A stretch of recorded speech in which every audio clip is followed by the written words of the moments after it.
Bienvenidos a todas y todas al curso autogestivo sobre el Protocolo de Estambul y la Defensa Pública Federal.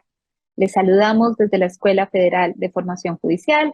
Soy Verónica Inestrosa, experta asociada de Omega Research Foundation, y hoy vamos a conversar sobre el Protocolo de Estambul, su contenido y su historia. Entonces, iniciemos. El Protocolo de Estambul, cuya versión actualizada se publicó el 29 de julio de este año, por el momento, en inglés, es el Manual de las Naciones Unidas para la investigación y documentación eficaces de la tortura y otros tratos o penas crueles, inhumanos o degradantes. Su contenido busca orientar a los estados sobre lo que justamente nos dice su título, la investigación y la documentación.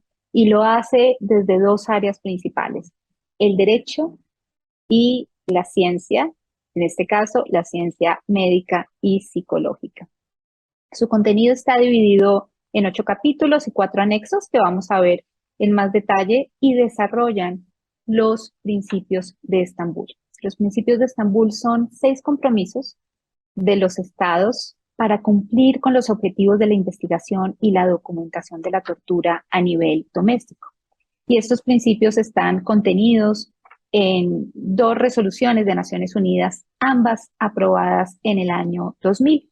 Una por la Asamblea General de Naciones Unidas y la otra por la entonces Comisión de Derechos Humanos, que hoy es el Consejo de Derechos Humanos de las Naciones Unidas. El Protocolo de Estambul surgió de la iniciativa de la sociedad civil bajo el liderazgo de Médicos por los Derechos Humanos y la Fundación Turca por los Derechos Humanos. Fue elaborado por 75 expertos y expertas en derecho, en salud, en derechos humanos de 40 organizaciones y 15 países. Este documento fue después adoptado por la Oficina del Alto Comisionado de las Naciones Unidas en el año 1999 y se publicó por primera vez como un manual en el año 2001. Como manual de una serie de documentos que publica la Oficina del Alto Comisionado para la Formación Profesional. Y este manual, como les decía, en un primer momento publicado en el 2001, fue actualizado en el 2004 y ahora contamos con la versión 2022, de la cual les hablaré más adelante. Entonces, el protocolo es un documento amplio que nos trae, si se quiere, un resumen de toda la normativa internacional relevante para la investigación y documentación de la tortura, que nos trae un recordatorio de la ética de las profesiones que tienen bajo, sobre todo el derecho penal, la obligación de investigar y documentar esta grave violación a los derechos humanos, y nos trae una parte médico-psicológica que busca orientar a profesionales de la salud en cómo realizar una entrevista con una persona que alega haber sido víctima de tortura, cómo realizarla desde el cuidado que tiene que tener por esta situación de particular vulnerabilidad, pero cómo analizar además su relato de hechos desde el conocimiento de prácticas de tortura que existen en la región, de las secuelas que suelen dejar esas prácticas de tortura, aunque no siempre dejan secuelas, y de la forma en que puede llegar a ofrecer a la profesión legal una información que le sea de utilidad para argumentar o para decidir sobre la comisión de un acto de tortura.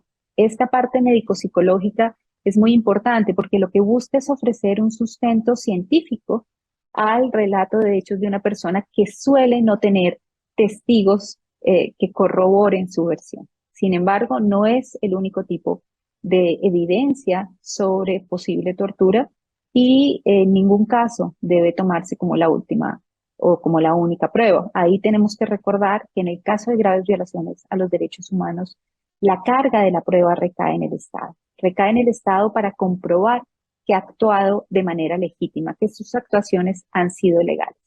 Un peritaje bajo el Protocolo de Estambul puede ayudar al juzgador a identificar si efectivamente la persona sufrió eh, por, eh, por parte de un agente público un dolor y sufrimiento.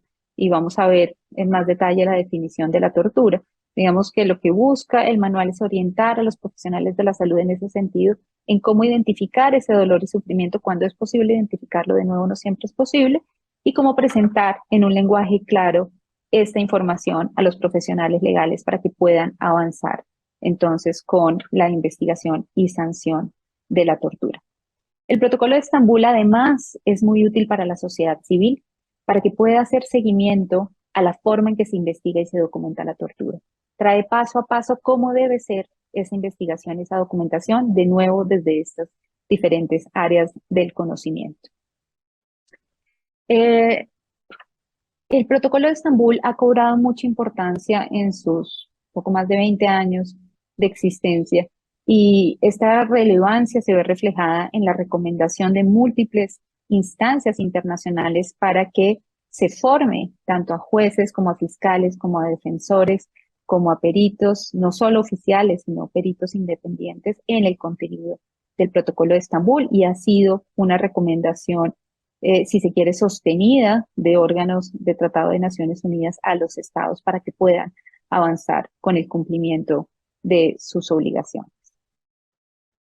El protocolo decidió, más bien el comité directivo detrás de este primer protocolo de Estambul, decidió poner a consideración de aquellos quienes han tenido la oportunidad de utilizarlo, la posibilidad de actualizarlo.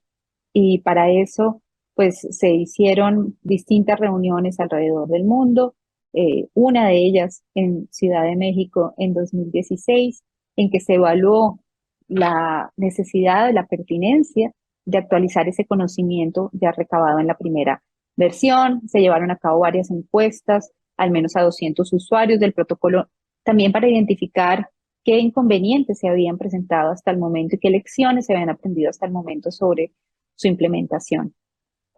Detrás de este estudio se encontró que pues sí hay bastantes avances, tanto desde el derecho como desde la ciencia, que hacían relevante que se actualizara la versión de 1999, y entonces se crearon 8 grupos de trabajo con un grupo más amplio de personas que quienes escribieron el primer documento, en este caso 180 expertos de 51 países, y el trabajo de estos 8 grupos de estos 8 grupos de expertos fue dirigido por un comité editorial conformado por las organizaciones que en un primer momento impulsaron la elaboración del protocolo de Estambul, pero además con la participación de representantes de las diferentes instancias que en Naciones Unidas trabajan el tema de tortura y tratos crueles, inhumanos y degradantes. Como les decía, pues fue publicado el 29 de junio de 2022 y esperamos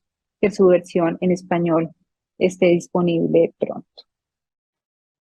¿Por qué finalmente se decidió entonces actualizarlo? Tanto por los avances jurídicos en la materia como por los avances tanto en tecnología como en ciencia que permiten encontrar secuelas cuando las hay de casos de tortura. En el caso legal o jurídico, pues se presentaron bastantes avances en los últimos 20 años, entre eso está la actualización de las reglas Mandela, está la actualización de las reglas Bangkok, está, eh, está el protocolo facultativo a la Convención contra la Tortura y, por supuesto, jurisprudencia muy relevante de diferentes cortes regionales en el mundo, incluyendo la Corte Interamericana de Derechos Humanos. Acá vale la pena resaltar que el protocolo de Estambul no es un tratado, no es un documento vinculante en el sentido en que haya que firmarlo y ratificarlo para utilizarlo, pero que justamente esta parte legal que contiene, los estándares legales que contiene, sí en muchos casos son ya obligatorios para los estados porque provienen de los tratados internacionales, de las convenciones, y además de esta jurisprudencia que, por ejemplo, en el caso de México, también se hace obligatoria vía el artículo 1 de la Constitución. Y pues por la parte médica se incluyeron nuevas pruebas de diagnóstico que se pueden realizar, nuevos test psicológicos que han surgido en estos 20 años.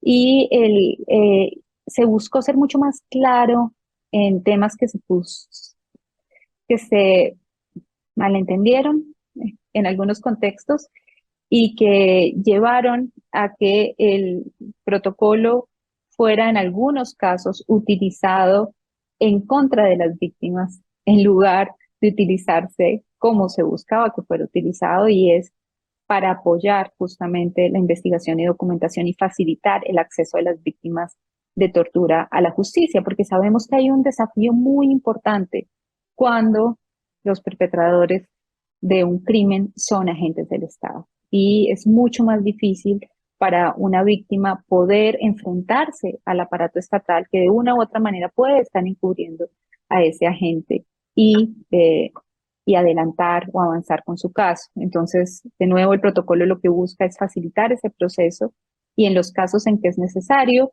porque no hay quizá no se ha encontrado otro tipo de evidencia, aunque hay muchas evidencias que nos pueden hablar de la tortura, pues se pueda recurrir a esta evaluación médico-psicológica. Entonces, en esta nueva versión, buscamos ser mucho más claros y mucho más asertivos en aquellos puntos que se encontró pudieron ser debilidades de la versión original. Pero algo muy importante para decir es que los principios sobre los cuales se construyó el protocolo, como les comentaba al comienzo de esta charla, no cambian y por ende pueden ustedes seguir utilizando el protocolo original hasta que tengan la nueva versión. La lógica, tanto de la parte jurídica de la investigación como de la parte médica, no ha cambiado. Ahora quiero centrarme un poco en qué es lo que se debe esperar de un perito, y para esto quiero leerles la definición de la tortura para que la tengamos fresca en nuestra cabeza para hacer este análisis. Entonces, la que voy a leer es la definición de la Convención contra la Tortura de Naciones Unidas, que es una definición que ya incluye la Ley General Mexicana para la Investigación y Sanción de la Tortura. Convención contra la Tortura.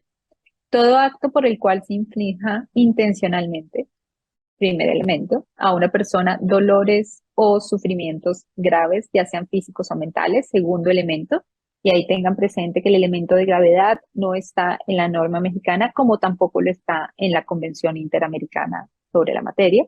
Entonces estamos hablando de dolores o sufrimientos, ya sean físicos o mentales, con el fin de obtener de ella o de un tercero información o una confesión, de castigar por un acto que haya cometido o se sospeche que ha cometido, o de intimidar o coaccionar a esa persona o a otras por cualquier razón basada en cualquier tipo de discriminación, cuando dichos dolores o sufrimientos sean infligidos por un funcionario público u otra persona en el ejercicio de funciones públicas a instigación suya o con su consentimiento o aquiescencia.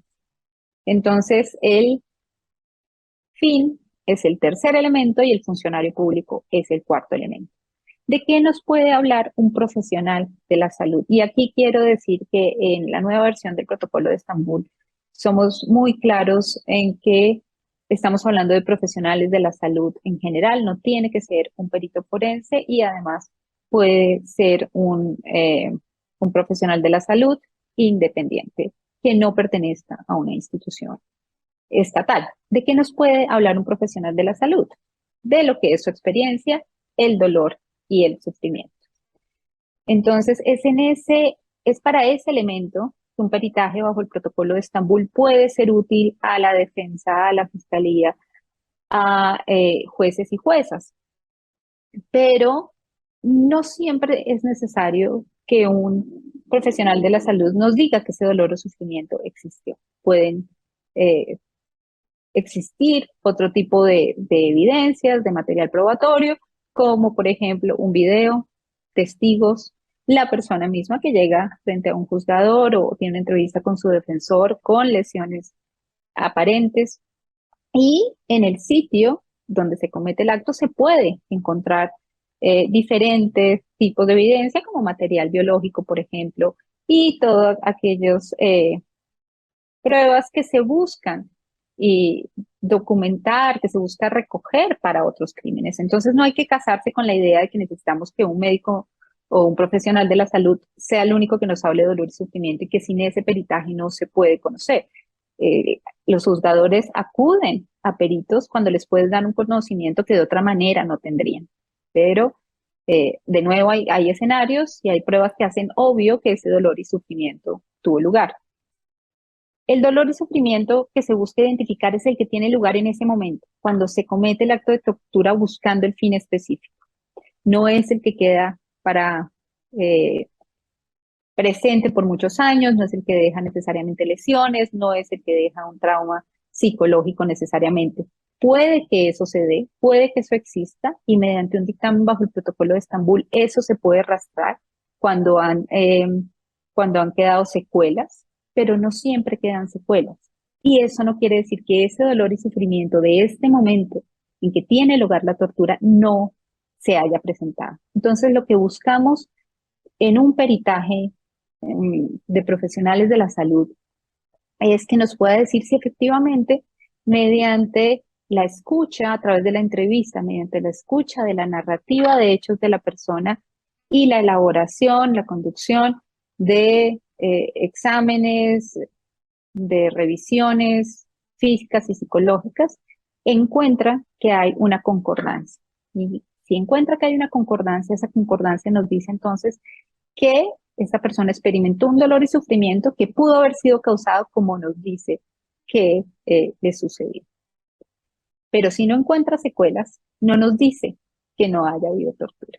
Y el nuevo protocolo de Estambul tiene un párrafo específicamente dedicado a señalar que una investigación por hechos de posible tortura, trato inhumano y degradante no puede en ningún caso cerrarse porque un dictamen bajo el protocolo de Estambul no encuentre secuelas, no encuentre consistencia. Y que ninguna persona puede ser absuelta de una investigación porque en ese dictamen no se encuentren secuelas. Lo que hay que hacer es buscar los diferentes elementos del tipo penal para tomar la decisión, pero esa decisión no le corresponde al perito y no se le puede transferir en ningún caso al perito. Entonces, eso es lo que nos permite entender de una forma muy detallada el manual, el protocolo de Estambul. ¿Cómo debe realizarse esa evaluación para que un profesional de la salud pueda dar esta información a los profesionales adelantando la investigación de la tortura y entonces contar o no con evidencia sobre el dolor y sufrimiento. Pero fundamental que entendamos que no es la única prueba, que si no se encuentran secuelas no quiere decir que no haya tortura y no se puede cerrar la investigación.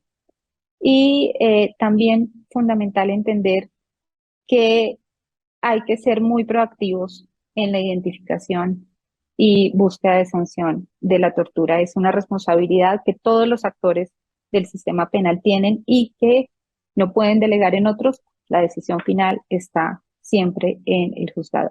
Finalmente, decir que un peritaje bajo el protocolo de Estambul no es obligatorio, nunca lo es. Como cualquier procedimiento médico, si se quiere, requiere un consentimiento informado. La persona que va a tener una entrevista con un profesional de la salud tiene que querer estar ahí y entender para qué está ahí.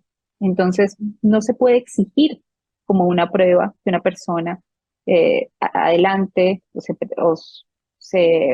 se presente a una evaluación médico-psicológica bajo el protocolo de Estambul. Tiene que ser su decisión. Esto no se puede imponer y que no quiera someterse a un dictamen bajo el protocolo de Estambul en ningún caso puede utilizarse en su contra ni puede utilizarse para cerrar la investigación o para absolver a alguien que pueda ser responsable de esta violación. Voy a pasar ahora y para terminar a mirar brevemente el contenido de la primera versión del protocolo y el contenido de la nueva versión. Entonces, en el primer capítulo que tenemos son lo que tenemos son esas normas jurídicas aplicables de las que les hablaba y a mí esto siempre me parece fabuloso, la idea de que un documento oriente a los actores involucrados en el sistema penal en todos los lineamientos que ya existen, en este caso para la identificación y sanción de la tortura. Está todo en un mismo lugar, actualizado en la nueva versión hasta lo más reciente y pues básicamente no hay que buscar en ningún otro lugar. Ahí está. Luego tenemos los códigos éticos pertinentes y ahí está el código ético de abogados, defensores, defensoras, de fiscales, de jueces y además de los profesionales de la salud. Y lo que vemos es que esos códigos éticos están íntimamente conectados con las obligaciones legales de cada uno de estos actores en materia de identificación y sanción de la tortura. Luego tenemos un capítulo sobre la investigación legal de la tortura que en la nueva versión es mucho más completo y que a mí también me gusta muchísimo porque permite la vigilancia de la investigación, un tema que suele mantenerse, si se quiere, en la oscuridad, en el sigilo, en el secreto, y que no hay mucho campo para exigir que se haga de cierta manera. Y lo que se hace acá es democratizar ese conocimiento para que todos y todas podamos monitorear que esa investigación se lleve a cabo con los estándares internacionales en la materia. Y luego empezamos ya con la parte particularmente relevante para los profesionales de la salud, las consideraciones relativas a esa entrevista, a esa escucha de la persona que le va a ser víctima de tortura sobre lo que le sucedió y hay que tener en cuenta que esta entrevista es muy distinta a una entrevista de investigación. Lo que busca es identificar la experiencia de la persona, ese dolor y sufrimiento, a partir de unos hechos generales, sí, pero desde una mirada muy diferente, muy diferente. Entonces eh, no puede pensarse que en una entrevista y para que solo haya una deben estar entonces fiscales, defensores, peritos, porque esta entrevista es muy particular y tiene que ser confidencial entre el perito y la persona que alega tortura. Nadie más debería estar presente a menos que la persona que alega tortura quiera que alguien de su confianza lo esté, pero esto es un caso muy excepcional y siempre es decisión del perito y se debe registrar cuando hay otra persona presente. Entonces, este capítulo lo que hace es presentarle al profesional de la salud todo lo que tiene que tener en cuenta en términos de espacio, de seguridad, de confidencialidad y de elementos a considerar cuando hace esta entrevista. Y los siguientes dos capítulos le indica cuáles son las señales físicas de tortura y cuáles son los indicios psicológicos de tortura que se han ido identificando con el paso del tiempo y en la medida que se han ido estudiando las diferentes y tristemente evolutivas técnicas de tortura que se realizan alrededor del mundo. Por supuesto, en ningún caso, y en esto es claro, el protocolo de Estambul, esto es taxativo, hay otros métodos de tortura, es un área que tristemente, como decía, siempre está en evolución, pero busca hacer una orientación general sobre las señales físicas y los indicios psicológicos que suele dejar cada técnica de tortura. Sin embargo, cada persona reacciona de una manera diferente y, de nuevo, entonces esto no se puede tomar como un listado taxativo que limite la apreciación del profesional de la salud. Y los dos últimos capítulos son nuevos, están en la versión 2022. El primero nos habla del papel de los profesionales de la salud en la documentación de la tortura y los malos tratos en diferentes contextos, por ejemplo, en sitios de privación de libertad, qué consideraciones hay que tener ahí, a qué dilemas éticos se enfrentan los profesionales de la salud y a qué dilemas técnicos, si se quiere, también se enfrentan en un espacio así. Y el capítulo 8 nos habla sobre la implementación y lo que hace es recoger una serie de recomendaciones para que el Estado asegure que el contenido del protocolo de Estambul, tanto desde la parte jurídica como de la parte médica, se implemente de manera adecuada y que los dictámenes se hagan de manera adecuada, de nuevo, sin perder de vista su objetivo principal, que es dar un apoyo a la persona que alega tortura. Ya para cerrar, veamos los anexos. Son 4 anexos. El primero son los principios para la investigación o documentación eficaz de la tortura y otros tratos, penas crueles, inhumanos y degradantes. Es un poco un resumen del contenido del protocolo para que el perito o el profesional jurídico lo pueda revisar rápidamente, con facilidad.